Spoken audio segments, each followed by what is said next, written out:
নমস্কার, আমি শান্তনু। আজকে হঠাৎ করেই চলে এসেছি আন্তর্জাতিক বিশ্ব কবিতা দিবসে সকলের কাছে। আগের দিনই হঠাৎ প্ল্যান করেছিলাম, মানে প্ল্যান করতে বাধ্য হলাম কিছুটা। সেটা হচ্ছে যে এই যে চেনা কবির ভালো লাগা কবিতার অনুষ্ঠান করতে করতে অনেকেই আমাকে ফোন করে বা রাস্তায় দেখা হলে জিজ্ঞেস করছেন যে তোমার কবিতা কবে। তো আমার ওইভাবে পড়ে বিশ্লেষণ করা সম্ভব নয়। তো সুতরাং আমার কবিতা নিয়ে নিজের কথা এবং কবিতায় এই শিরোনামে, তো আমার গিন্নি আমাকে বললো যে তুমি এক কাজ করো, আন্তর্জাতিক কবিতা দিবসে তুমি তোমার নিজের কিছু কথা এবং নিজের কিছু কবিতা নিয়ে একটা ছোট অনুষ্ঠান করো। তো সেইটা মনে হওয়াতে আমি এই অনুষ্ঠানটার অবতারণা এলাম। সবার প্রথমে যারা এই অনুষ্ঠান দেখছেন, যারা কবিতা ভালোবাসেন, সাহিত্য ভালোবাসেন, তাদের সকলকে আন্তর্জাতিক কবিতা দিবসে আমার গুরুজনদের সশ্রদ্ধ ভালোবাসা এবং যারা আমার থেকে অনুজ যারা, তাদের স্নেহের পরশ, শুভকামনা তাদের প্রত্যেকের প্রতি রইল, যাতে আগামী বছরে প্রত্যেকেই তাদের লেখনীতে যেন আরো তীক্ষ্ণতা আসে, এই কামনাই করতে পারি। আমাদের বাংলা সাহিত্য শুধু নয়, তার সাথে সাথে সারা বিশ্ব জুড়ে যে সাহিত্য এবং কবিতা, পোয়েট্রি, তার অগ্রগতি আরো ঘটুক, আরো উন্মোচিত হোক। কবিতার জার্নিতে আমরা যারা আছি তারা কবিতাকে যাতে খুঁজে পাই, কবিতাকে যারা পাই, শুনতে পাই, কবিতা যেন মানুষ চক্ষে একেবারে পরিস্ফুট হয়ে এসে এবং কবিতা যেন তার দায় দায়িত্ব পালন করে। এখন আমাকে আমার কবি বন্ধু একজন তিনি রিকোয়েস্ট করেছেন যে শান্তনু কবিতা পড়বে ঠিকই, কিন্তু কোনো পুরনো কবিতা পড়া চলবে না। তো ভেবে দিয়েছে আমাকে, আর তোমার ওই কবিতা ওই কবিতা সেই কবিতা আমি অনেকবার শুনেছি বিভিন্ন অনুষ্ঠানে, বইও আছে সেখানে পড়েছি। সুতরাং যা করতে হবে নতুন করতে হবে, এটা একটা চাপ হয়ে গেল।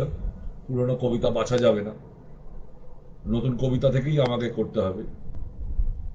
আহ, এটা একটা বিষয় আছে। দ্বিতীয়ত, আহ, আরো একজন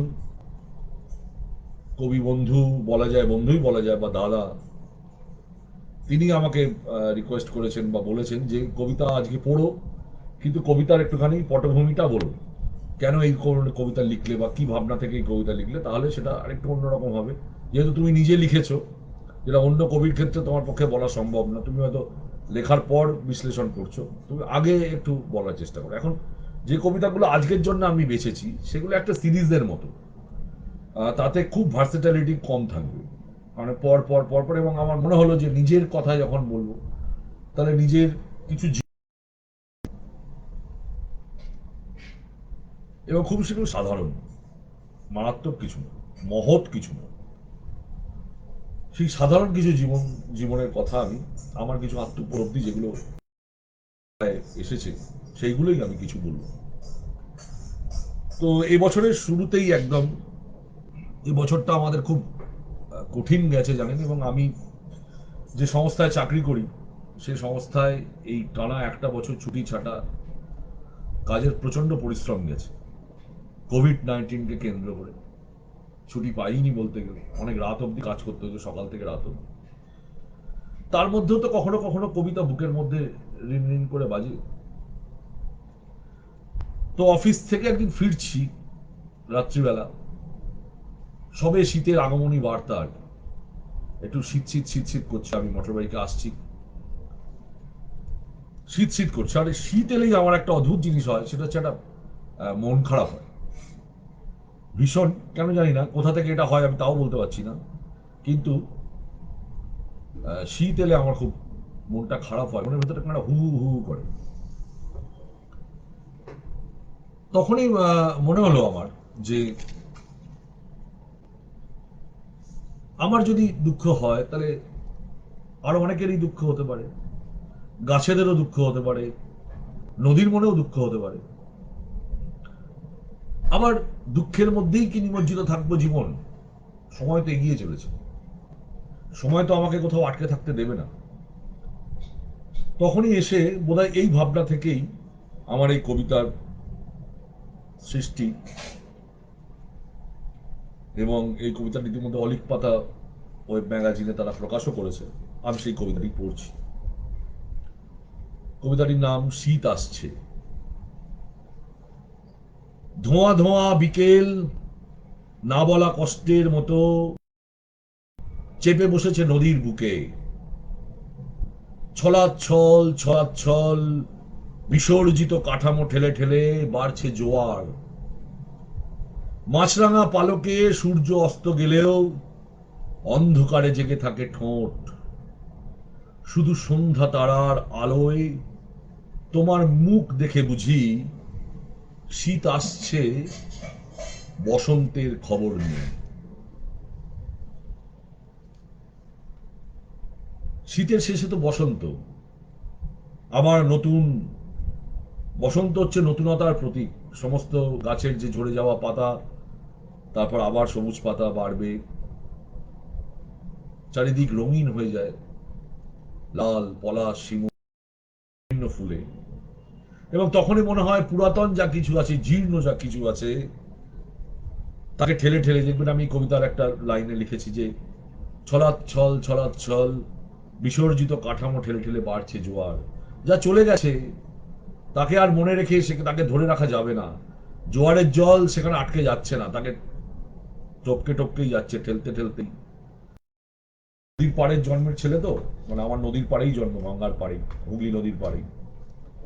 সুতরাং সেই জায়গা থেকেই এটা আমি দেখেছি নিজের চোখে, যে কাঠামোগুলো পড়ে থাকে, জল ঠেলে ঠেলে জোয়ার হয়ে যায়। এবং অন্ধকারে জেগে থাকা ঠোঁট হচ্ছে নিশ্চুপতা বিরুদ্ধে। অন্ধকারের মধ্যেও, অন্ধকার মানেই সব বন্ধ হয়ে গেল, সব খতম হয়ে গেল। অন্ধকারের মধ্যেও নিশ্চুপতার বিপরীতেও বাংময় হয়ে ওঠে জীবন অন্ধকারেও।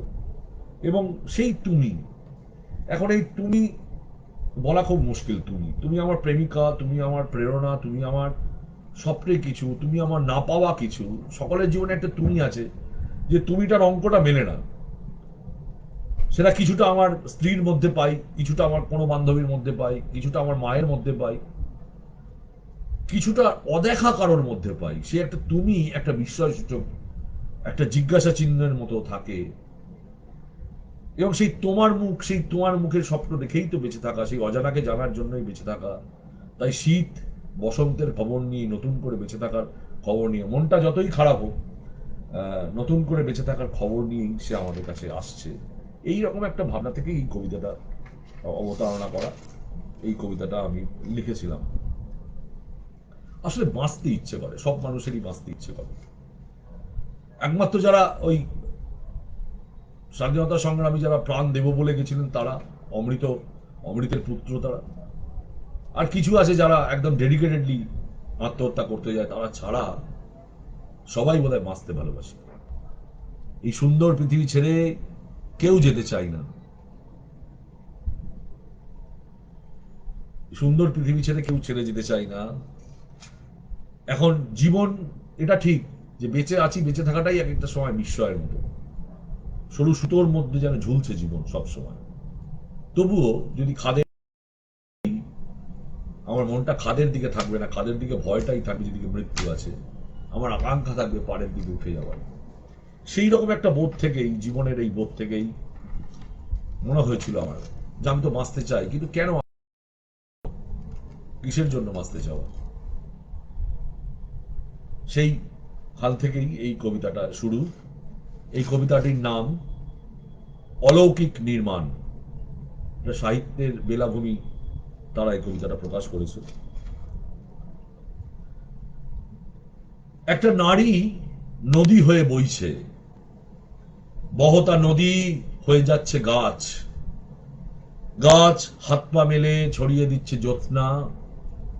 দুর্ভিক্ষের পৃথিবী মধুক্ষরা হবে।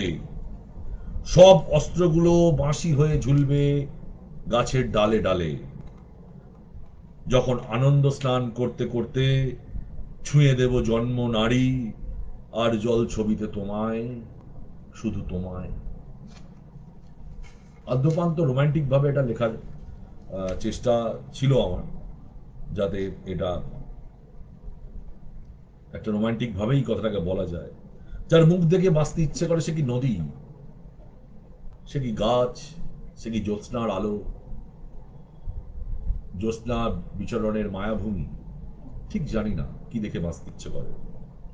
তবু সব দেখেই মনে হয় যেন এই চারিদিকে যারা আমায় ঘিরে আছে, এই পরিবেশ এবং প্রকৃতি, তারাই আমার বড় প্রিয়। তাদের ছেড়ে যেতেই কোথাও একটা মায়া লাগে। কোনো যুদ্ধ নেই, আমি চাই এই জীবন বোধের মধ্যে, আমি চাই সমস্ত যুদ্ধ নিশ্চিহ্ন হোক। সে চীনের সঙ্গে যুদ্ধ হোক, পাকিস্তানের সঙ্গে যুদ্ধ হোক, আজারবাইজানের যুদ্ধ হোক, ফিলিস্তিনের যুদ্ধ হোক, ইরাকের যুদ্ধ হোক, ইরানের যুদ্ধ হোক, সমস্ত যুদ্ধ বন্ধ হয়ে যাক। শক্তি চট্টোপাধ্যায় বলেছিলেন গাছের ডালে ডালে কবিতা ঝুলিয়ে দেবো। আমার মনে হচ্ছে বাঁশি ঝুলে থাক, গান সঙ্গীত, বাঁশির মধ্যে দিয়ে আমি সঙ্গীতের কথা বলছি, সুরের কথা বলতে চেয়েছি। সেইটাই তো আমি প্রার্থনা করি, সেই ধরনের সমাজ, দ্বন্দ্বহীন সমাজ, যেখানে কোনো দ্বন্দ্ব থাকবে না, যেখানে কোনো লড়াই থাকবে না, সেই সমাজই তো আমি প্রার্থনা করি। তাই সেই প্রার্থনার জন্যই তো আমি বেঁচে থাকতে চাই। তাই আমি চাই যে সৃষ্টি বেঁচে থাক, সৃষ্টি এগিয়ে চলুক, অগন্তির সৃষ্টি হোক। গাছের পাতা যেমন গোনা যায় না অগন্তির মতো, পাতা রাতে নক্ষত্র যেমন গোনা যায় না অগন্তি, তুমি অগন্তির সৃষ্টি হতে থাক। এবং সেই জন্যই বোধহয় এই সৃষ্টির মাঝেই বারবার ফিরে আসার একটা ইচ্ছে, বারবার ফিরে আসার একটা তাগিদ আমার লেখার মধ্যে মনে হয়েছে আমার, এটা নিজের। আপনারা আরো ভালো বলতে পারবেন। এই করতে করতে অনেকদিন মনে হলো আর একটা কবিতা লিখতে গিয়ে যে অনেকদিন চিঠি লিখিনি কাউকে। চিঠি লেখা তো উঠে গেছে, অফিসিয়াল কিছু চিঠি ছাড়া আর চিঠি লেখা হয় না। প্রেমের চিঠি তো হয়ই না, অন্যান্য চিঠিও হয় না লেখা, সবই ফোনে SMS এ। এখন তো আবার সরাসরি দেখতে পাওয়া যাচ্ছে, ভিডিও কল করে নিয়ে দেখ।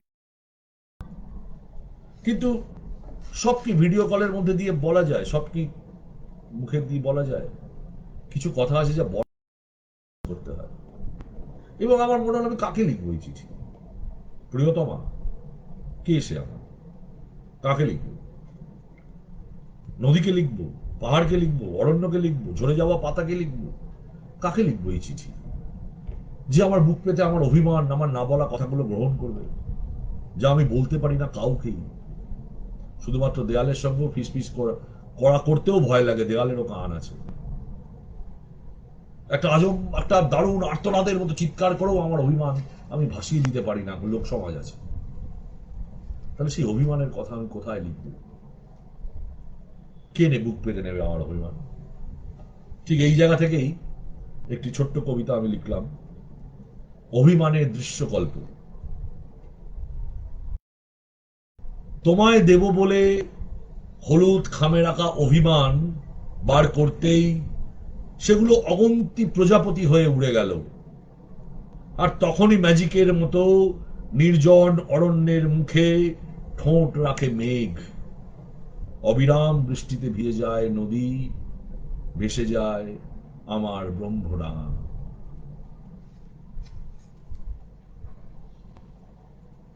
সমস্ত সৃষ্টির মধ্যেই একটা কুয়াশার মতো জন্ম নেয় কিছু অভিমান। দুঃখ না থাকলে পৃথিবীতে কিছু সৃষ্টি হতো না, আমার মনে হয়, বিশ্বাস করি আমি। কিন্তু ভালোবাসার পাগলামি তো আছে। দুঃখ, হাজার দুঃখ তুমি দাও আমায়, আমি বুক পেতে দেবো। আমার মুখই তো আমি পেতে রেখেছি। সমস্ত দুঃখ তুমি আমাকে দাও, আর আমার সমস্ত সুখ তুমি নাও। ঠিক এই জায়গা থেকেই তাকে আদৌ অভিমান হয়ে পৌঁছয় আমার প্রিয়তমার কাছে, আমার ঝরে যাওয়া পাতার কাছে, আমার প্রিয় নদীটির কাছে। সে তখন রঙিন প্রজাপতি হয়ে যায়। আমার আমার অভিমানগুলো রঙিন প্রজাপতি হয়েই উড়ে যাচ্ছে তাদের কাছে, এবং সেই প্রকৃতির মধ্যে যেন মিলন হচ্ছে, অভিমান, প্রকৃতির সঙ্গে আমার অভিমানের মিলন হচ্ছে, তাই কোথাও বৃষ্টি নামছে।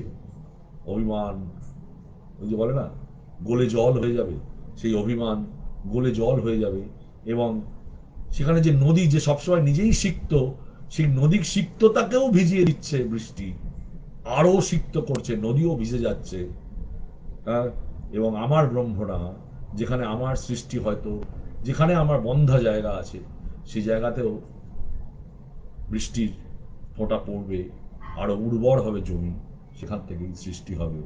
সেই সৃষ্টি হয়তো অভিমান, সেই সৃষ্টি হয়তো দুঃখ, সেই সৃষ্টি হয়তো কান্না, সেই সৃষ্টি হয়তো দ্রোহ, কিন্তু তবু সৃষ্টি হবে। এই কনসেপ্ট থেকে বা এই ভাবনা থেকেই আমার এই কবিতাটা এসেছিল। কিন্তু জীবন কি শুধু এই রকম রোমান্টিজম, এই ধরনের ভাবনার মধ্যেই থাকে?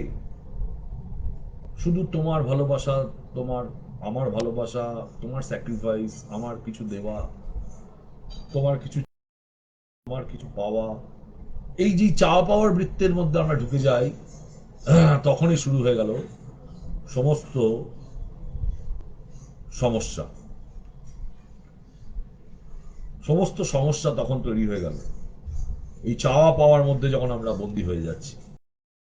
এবং তখন মনে হয় অপার্থিব কিছু ছেড়ে পার্থিব কোনো জিনিসের পেছন ভীষণ ভীষণ ধায়া, মায়া মৃগর পিছনে ধাওয়া করা, যা কোনোদিনই আমার হবে না, যা কোনোদিনই আমি পাবো না, তবু তারই পিছনে যেন অনন্তকাল ধাওয়া করে করে ধাওয়া করে করে জীবনটা একটা সময় কোনো জায়গায় দাঁড়িয়ে মনে হবে যে বৃথাই, বৃথাই গেল জীবনের সময়গুলো, অমূল্য সময়গুলো বৃথাই গেল।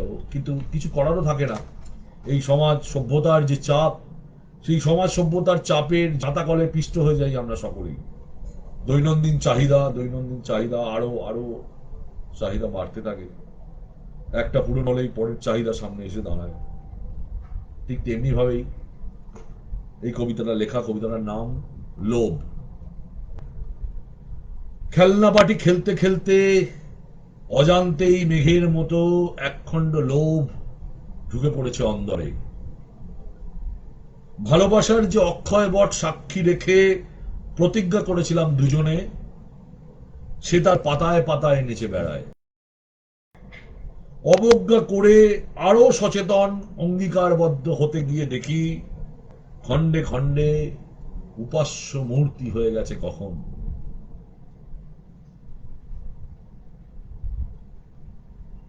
যে কথা বলছিলাম, যে একটা সময় জীবনটা যখন শুরু করেছিলাম, তখন মনে হয়েছিল যে প্রখর রোদ্দুর আছে তো কি হয়েছে। তখন মনে হয়েছিল আমার অনেক কিছু নেই, কি হয়েছে, সবার কি থাকে। কিন্তু ওই সংসার, জীবন, সমাজ, তার পাপে চক্রে ভগবান ভূত হওয়ার মতো আমিও ভূত হয়েছি। আমারও বাড়ি চাই, আমারও সুখ চাই, স্বাচ্ছন্দ্য চাই। একটা শেষ হলেই আর একটা সামনে এসে দাঁড়ায়। আবার তার পিছনে ধাওয়া করা, প্রতিযোগিতা করতে করতে গিয়ে দেখি সকাল বিকেল যে উপাস্য দেব দেব দেবীর কাছে মাথা ঠুকছি, সবকিছুতেই খালি চাইছি উপাস্য দেবীর কাছে, যার কাছে আমার সমর্পিত হওয়ার কথা, যে কবিতার কাছে সমর্পিত হওয়ার কথা। কবিতাকে যদি ঈশ্বর বলে মানি, প্রেমকে যদি ঈশ্বর বলে মানি, যার কাছে আমার সমর্পিত হওয়ার কথা, সমর্পিত হওয়ার কথা, আমি তার কাছে চাইছি কবিতা তুমি আমায় কিছু দাও, কবিতা তুমি আমায় নাম দাও, আমায় যশ দাও, তুমি আমাকে আরো কবি হিসেবে প্রতিষ্ঠিত করো। যেমন ঠাকুরের কাছে দাঁড়িয়ে হাত জোর করে বলি ভগবান এই করো, ওই করো, সেই করো। সেই আমার চাহিদাগুলোও যেন খণ্ড খণ্ড একটা উপাস্য মূর্তি হয়ে যায়, যেন এই বছরের টার্গেটে আমার এটা করতে হবে, 6 মাসের টার্গেটের মধ্যে আমার এইটা অ্যাচিভ করতে হবে। এইভাবেই জীবনটা একটা লোভ, লোভের লোভের মধ্যে চলছি, চলছি তো চলছি, এর কোনো শেষ নেই। এটা বোধ হয় একমাত্র বাউলরাই বোধ হয় তাদের কোন তত্ত্বের মধ্যে দিয়ে তারা এটাকে অতিক্রম করতে পারে। কিন্তু সাধারণ আমাদের মতো কবিদের পক্ষে এই পশ্চাৎ করা, কারণ ওই যে একটা মায়া, মায়ার মধ্যে জড়িয়ে যাওয়া, স্ত্রী, সন্তান, ভালোবাসা, কাছের লোকজন, মান সম্মান, ইগো, সবকিছুর মধ্যে দিয়েই এই লোভটা চলতে থাকে, চলতেই থাকে। এবং ঠিক এখান থেকেই জন্ম নেয় এক অপরাধ বোধ। সেই অপরাধ বোধ শুধু যে পাপ করেছি, পাপ হয়তো সবাই করি না, কিন্তু এই যে জাঁতা কলে পিষ্ট হচ্ছি, সেই অপরাধ বোধ, আমার আরো অনেক কিছু করার কথা ছিল, যা করতে পারলাম না। সেই একটা অপরাধ বোধ, পাপ বোধ, বা আমি কি শুধু দিয়ে গেলাম নাকি আমি শুধু নিয়ে গেলাম।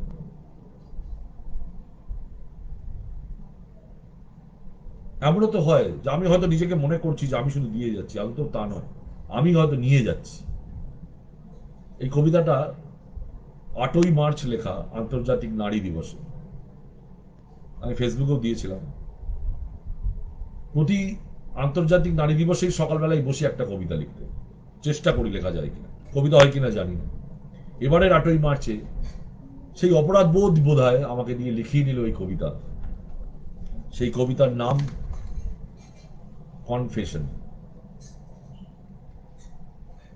একটা গোটা জীবন সে শুধু দিয়েই গেল, একটা গোটা জীবন সে শুধু দিয়েই গেল, পিছন ফিরে দেখা হলো না, ঠিক আমারই সাথে সাথে পথ চলতে স্বচ্ছন্দ কিনা। এখন আনন্দ, খুশি, উদযাপন নবপ্রজন্মের শুধু, তবুও ঝরা পাতার লেগে থাকে অস্ত রাগের রং। একাকী চাঁদের সামনে দাঁড়িয়ে ভাবি, আর একবার যদি ফেরা যায়, আর একবার যদি ফেরা যেত নিষিদ্ধ পলাশের বনে।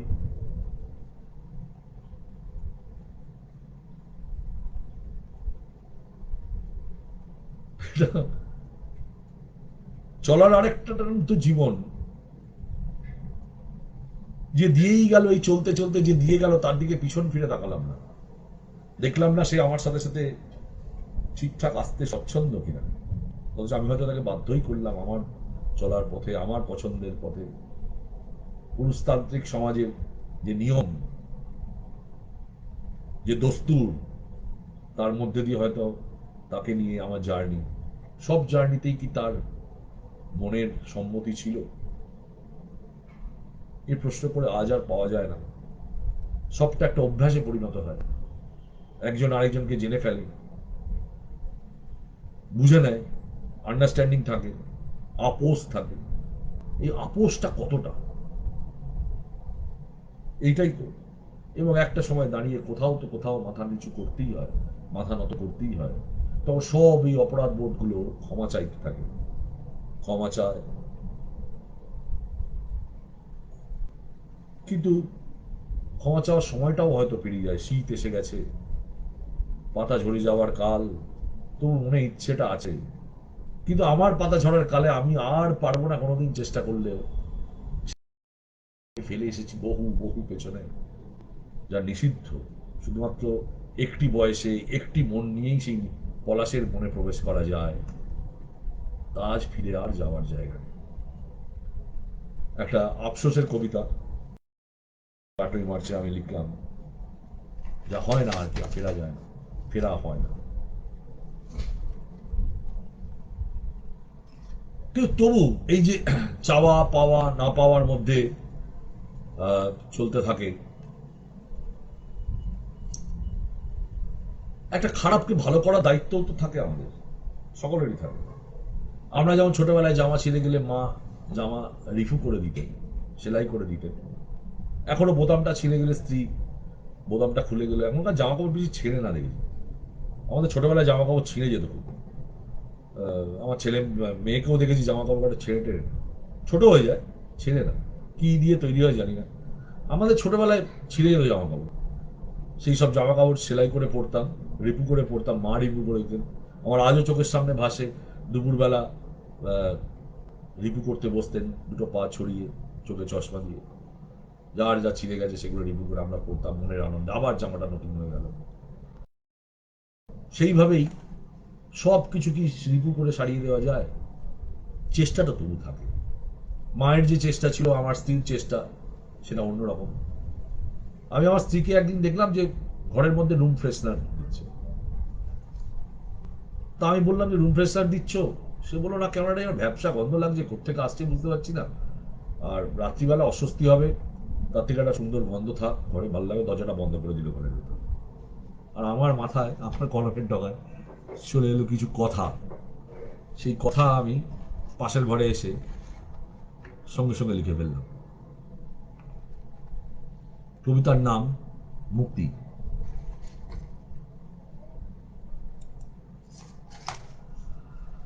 দুর্গন্ধময় ঘরে ছড়িয়ে দিলে সুগন্ধি, আমার শরীরে মিশে যাচ্ছে সাদা কালো, ভালোবাসা আর হিংসা, প্রেম ও যৌনতা। আটা ময়দা মেশানো রুটি পাওয়া না পাওয়ার আগুনে ক্রমশ ফুলে উঠছে। আঙুলের জোরে ছিঁড়ে দাও, দেখবে ধোঁয়া বেরোচ্ছে। যেমন অবরুদ্ধ জীবন সব সময় মুক্তি খোঁজে।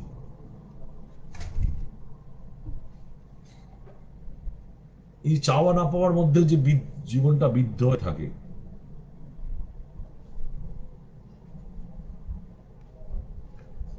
এবং সেখানেও তো ভালো কিছু করার চেষ্টা থাকে, অনেকটা অবহেলার মধ্যেও থাকে।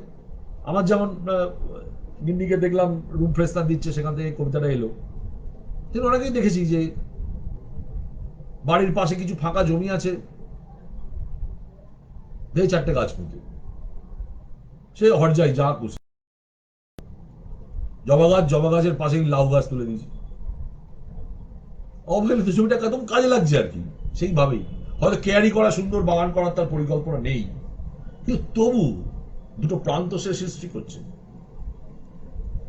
সেই জায়গায় দাঁড়িয়েই এই কবিতাটা আমার জীবনকে সবাই সাজাতে চায়, মুক্তি চায়। মুক্তিটা মানে এখানে উত্তরণ, সমস্ত কিছু মিক্সড, দুর্গন্ধের সঙ্গে সুগন্ধ। আমিও বাড়িতে একটা সময় আটা এবং ময়দা রুটি মিশিয়ে আমার বাড়িতে খাবার চল আছে, তেমনি সবই সাদা কালো, আমার ভালো আমার খারাপ সবটা নিয়েই এই জীবনটা।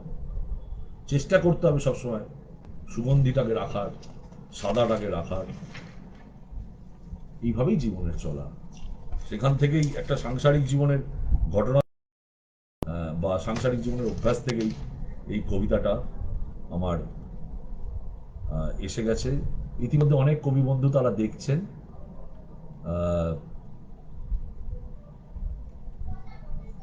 ভালোই লাগছে।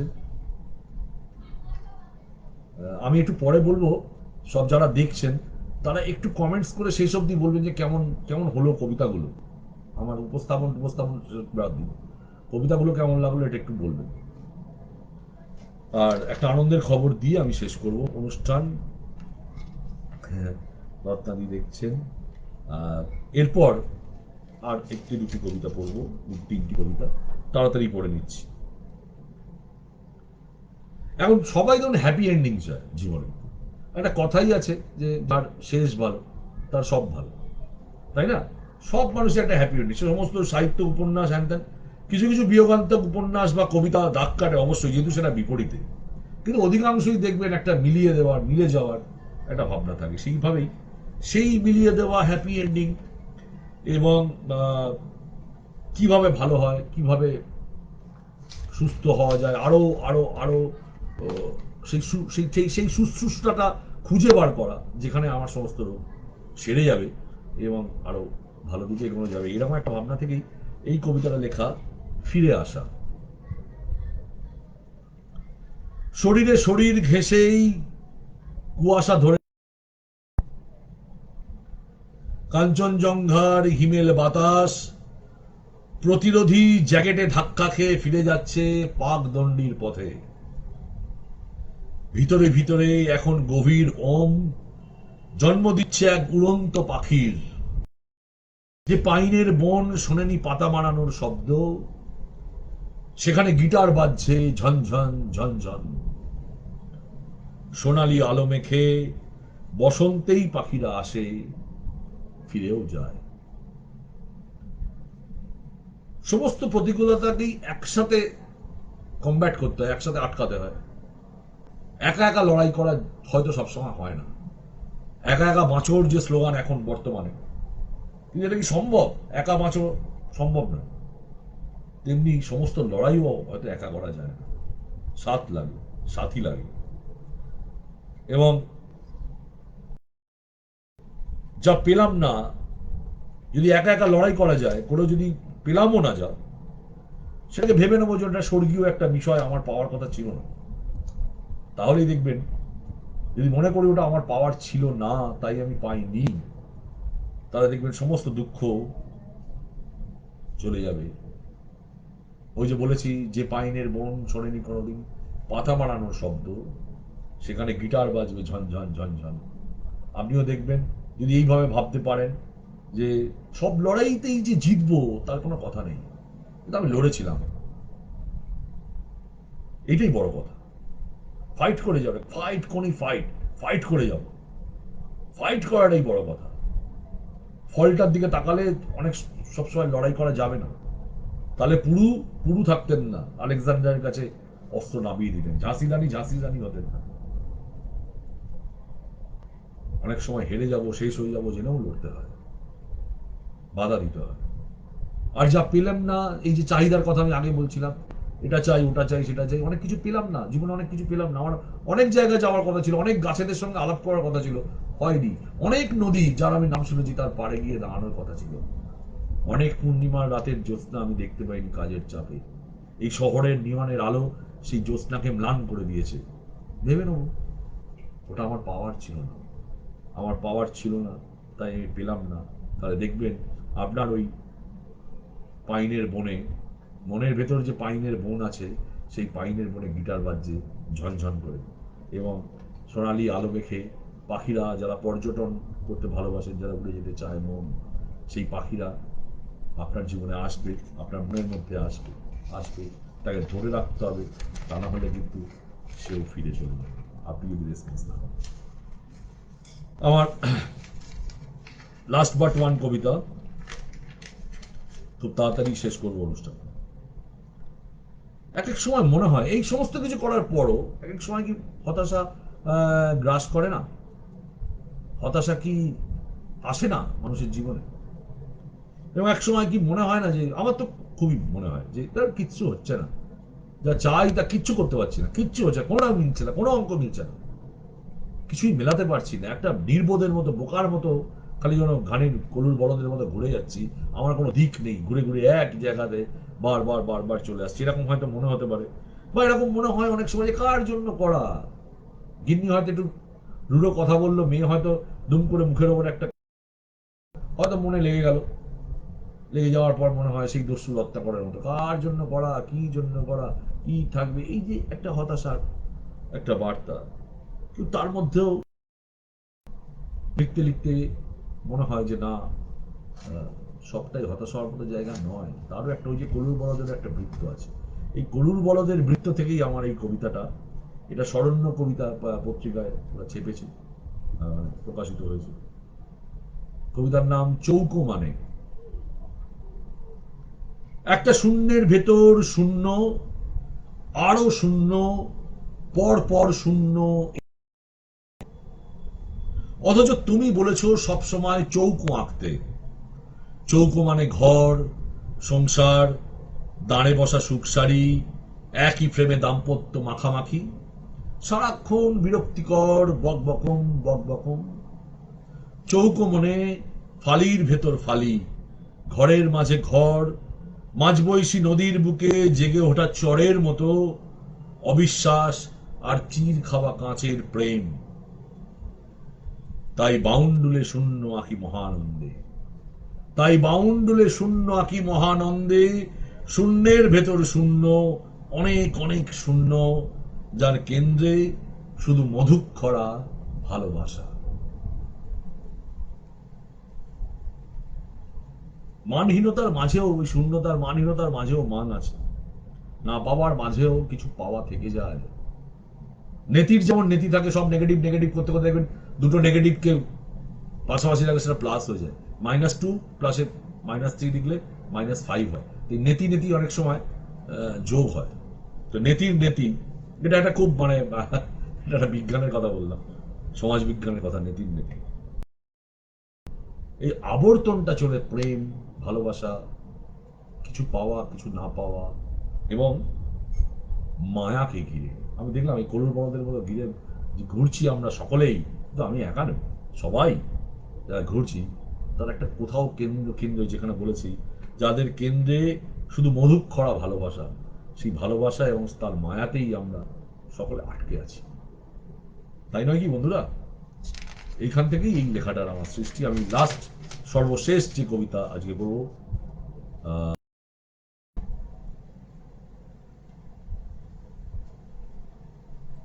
থেকে যাবো কি এইভাবেই, উত্তরণের চেষ্টা থাকবে না কবির, এইভাবেই কি আটকা পড়ে থাকবো একই এতে?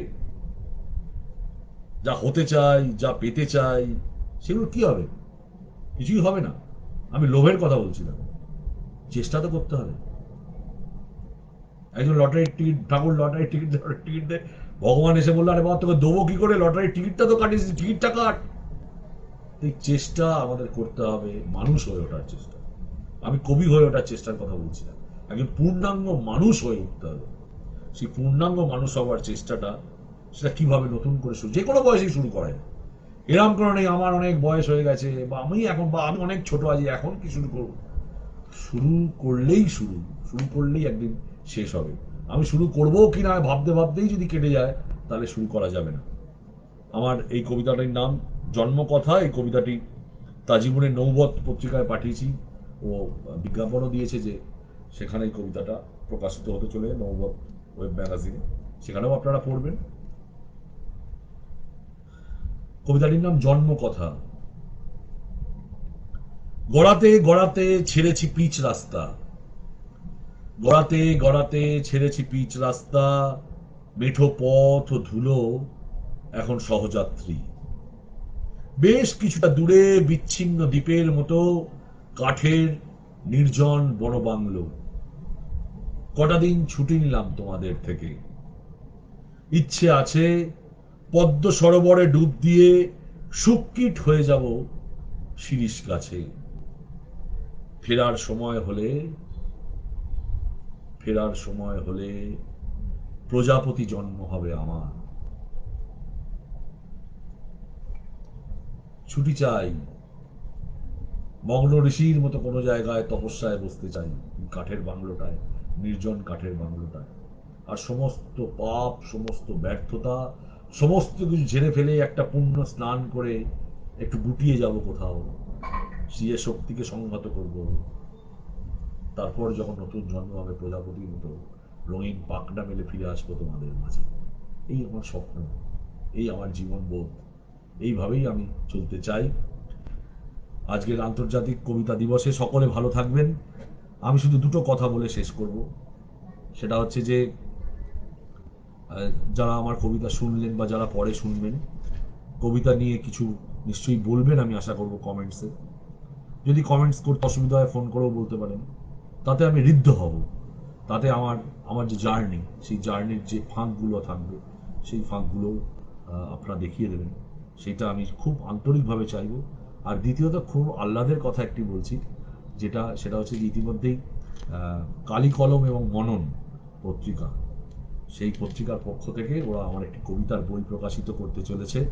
এর জন্য আমার বন্ধু শিবাজি পণ্ডিত, তার মাধ্যমেই আমার এই কালি কলমের সঙ্গে যোগাযোগ। এবং দীর্ঘ লকডাউন পিরিয়ডে তাদের সাথে তাদের অনেক কিছু, আমি কবিতা যেমন লিখেছি, এবং শিবাজি আমাকে দিয়ে অনেক লেখা লিখিয়ে নিয়েছে। শিবাজি আমাকে দিয়ে ভূতের গল্প পর্যন্ত লিখিয়েছে, ছোটদের গল্প লিখিয়েছে, ভূতের গল্প লিখিয়েছে, কবিতা লিখিয়েছে, এবং জোর করে কবিতা লিখে দিয়ে দাও। এবং এই শেষ সেদিনকে ভাষা দিবসেও আমাকে, আমার কাছে চাইলো, আমি বললাম পারবো না, তা সত্ত্বেও ও জোর করলো। এবং আমার গিন্নিও আমাকে জোর করে, পারবে না গিয়ে চেষ্টা করো একটা কবিতা, এইভাবে চেষ্টা করেও করা যায়, কিছু কিছু অনেক সময় দেখছি হয়ে যায়। সেইভাবে শিবাজি আমার একটা অকৃত্রিম বন্ধু ভাই। হ্যাঁ, ও আমার বয়সে আমার থেকে ছোট, কিন্তু আমি ওকে বন্ধুর মতো ভালোবাসি। তো ও ওদের ওদের সংস্থা থেকে ওরা আমার একটা পত্রিকা পয়লা বৈশাখ বার করে বলে ইতিমধ্যেই ওরা বিজ্ঞাপন করেছে। কবিতার শিরোনাম হচ্ছে যন্ত্রণার অক্ষরবৃত্ত নদী। এই নামটাও কেমন লাগছে আপনারা একটু বলবেন সকলে, দরকার এখনো যেহেতু প্রচ্ছদের কাজ চলছে, নাম চেঞ্জও করা যেতে পারে, পরিবর্তনও করা যেতে পারে। আমি দিয়েছি যন্ত্রণার অক্ষরবৃত্ত নদী।